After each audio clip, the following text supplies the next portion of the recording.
Okay, so now I'll go for the next problem. So next problem will be a continuation, like keeping the same data.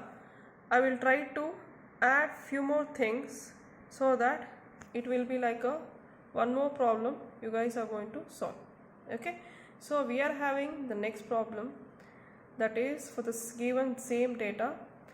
Along with that, I am going to add up when efficiency of the HP turbine, LP turbine and feed pump are 80%, 85% and 90%. So when this condition is given, he wants you to find out what will be the efficiency. Okay, so try to understand when the efficiencies are given. Okay, so now get back to the TS diagram. So when the efficiencies are given, okay, when the efficiencies are given, what is going to happen? We'll see. Okay, see now, normal TS diagram will have process 1, 2, 3, 4, 5 and 6. Now what is telling? The turbine is working for the HP turbine, that is high pressure turbine, is working for 80% efficiency. The low pressure turbine is working for 85% efficiency and the pump is working for 90% efficiency. You guys can see in the question, it is clearly given. So because I have already calculated all the values of H, so let us just try to write this with respect to the efficiency equation, and we have to see which and all things we need to find out. Okay, so first let us write what is the thermal efficiency for this. Okay, so how do I write thermal efficiency? So efficiency thermal, okay, efficiency thermal will be equal to what? Work done by the turbine. So what is work done by turbine? It is H2 minus H3. But now what is the work done by turbine? Because the turbine is working only for 85, it is working only for 80% efficiency. Okay, so 80% efficiency I am writing it as 2 to 3 dash. So it will be the efficiency of the turbine. Okay, the efficiency of the turbine will be H2 minus H3 dash. Okay, plus. So what is the work done by the second stage of turbine? Again he is telling second stage of turbine is also working for only 85% efficiency, means 15% of the energy is going under loss. So where is the second stage of turbine? It is from 4 to 5. Because it is working only for 85% efficiency, it is going to not have an isentropic expansion, it will have a linear, you can say there is a changes in the isentropic process. It can be an adiabatic, we can say it is just an adiabatic process. So it is 4 to 5 dash. So it will be H4 minus H5 dash minus what is the work done by the pump. What is work done by pump? It used to be H1 minus H6. Again he is telling the pump is also working for only 90% efficiency. Even here also losses is taking place.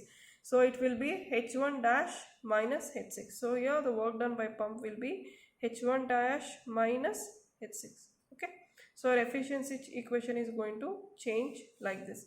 So whole thing divided by heat supplied. So what is heat supplied? Heat supplied is heat supplied to the boiler. So previously it used to be H2 minus H1. Now it is H2 minus H1 dash. So it will be H2 minus H1 dash plus, that is for reheating. So reheating used to be taking place from which position? From exit of the high pressure turbine. Before entering the second stage of turbine, we used to do reheating, that is from process 3 to 4. But because now I am having efficiency of the turbine, it is given, therefore the reheating is taking place from 3 dash to 4. It is from 3 dash to 4. So it is H3 dash minus H4. Okay, is that clear? So this is how we are going to write the equation, thermal efficiency equation, when the efficiencies of the turbines and pump are given. Okay, so now let us see what and all things I know already which I have calculated and what and all things I need to find out. See, H2 already I have calculated, H3 dash I need to find out, H4 already I know what it is, H5 dash I need to calculate, H1 dash I need to calculate, H6 I know. Similarly even here H1 dash and H3 dash. So what you guys can do is, either you can start with work done by turbine 1 work done by turbine 2 and work done by pump. Otherwise, you can directly see which and all process it is coming through. So H2 minus H3 dash is coming to the process, that is isentropic process. Again H4 minus H5 dash is also isentropic, but when it was isentropic, when efficiency was, the turbine was working for 100% efficiency. So now it is not isentropic process. So you can't say H2 is equal to, that is S2 is equal to S3. Now S2 is not equal to S3 dash. So when you guys, whenever you have problems like this, the process now, it is deviated, it is not isentropic. Before it used to be, if the process was like 2 to 3, so it used to be isentropic process. Isentropic process means there used to be no heat loss taking place. So we used to call it as isentropic, that is S2 is equal to S3. But whenever he is telling that the turbine is working for only some efficiency, maybe some XYZ efficiency, it means that it is undergoing some heat is lost from the system. So then the case will become S2 will not be equal to S3 because heat loss is taking place.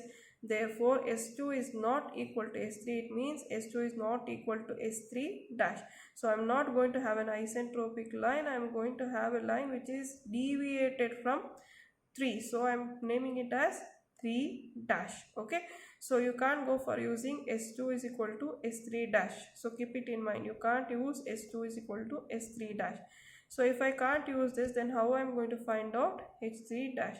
So as we know that efficiencies are given, and we know that efficiency of turbine, efficiency of pump equations we know. So from that we are going to find out what is H3 dash and what is H5 dash. Okay. Is that clear? So let us first start from efficiency equation for turbine. Okay. So I'll take efficiency of HP turbine. Okay. Efficiency of HP turbine. So this is equal to what? So we know that efficiency of the turbine is given by H4 minus H5 dash divided by H4 minus H5. Is this clear? Okay. You guys can go through the formulas which I have already given you in the theory class. Okay. So what is H4? H4 is here. Okay. Then H5 dash is this one. So this is H4 minus H5. So this is for low pressure turbine I have written. So similarly, if you have to write for high pressure turbine, it will be H2 minus H3 dash divided by H2 minus H3. Okay. So you guys are going to use this formula and you are going to find out what is the value of H3 dash and H5 dash. So let us substitute here. So for low pressure turbine, what is the efficiency he has given? He has given it as 85%. Okay. So I'll substitute 0.85 is equal to, what is H4? H4 I already know, it is here. It is 3148.7 minus H5 dash, which I am supposed to find out. So whole thing divided by H4 is again 3148.7 minus H5 is 2473.09. So by this, using this, I can find out what is H5 dash. So H5 dash you guys are going to get somewhere around 2574.43 kilojoules per kg. Okay, you are going to get the answer like this for H5 dash. So similarly, I have to find out what is H3 dash. So what is efficiency of high pressure turbine? It is 80%. So it will be 0.80 is equal to, what is H2? H2 is 3099.9 minus H3 dash, whole thing divided by H2 is 3099.9 minus H3 is 2590.44. Therefore H3 dash will be somewhere around, you are going to get as 2692.33 kilojoule per kg. Okay, you guys will end up with the answer like this. Okay, is this clear?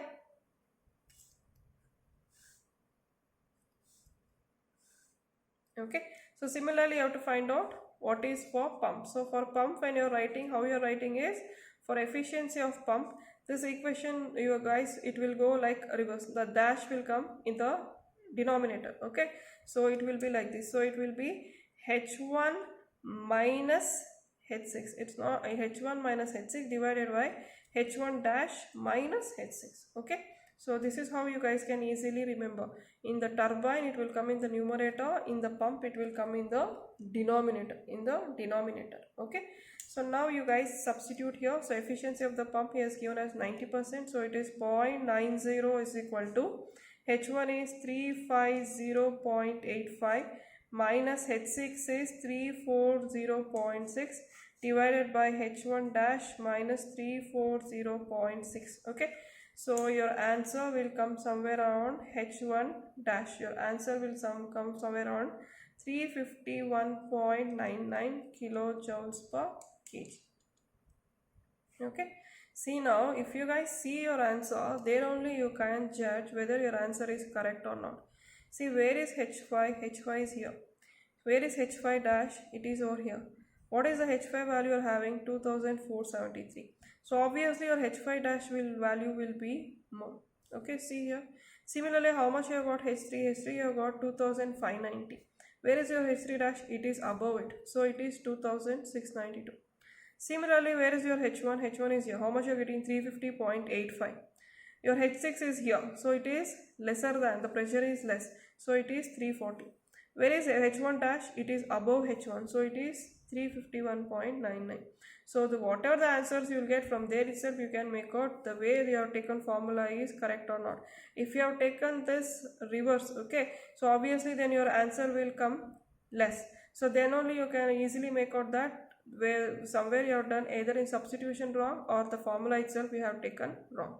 Okay, so now you guys just directly substitute for efficiency thermal. So now I have got all the values. So just substitute for this. So when you substitute, your answer should come. I am not doing the substitution, everything is there here. You guys can do the substitution. So you will get somewhere around 30.3%. Your efficiency is going to come somewhere around 30.3%. So previously how much we got the efficiency? If you guys go back to the slide, without when the process was isentropic, okay, when the process was isentropic, the efficiency came somewhere around 35.5%.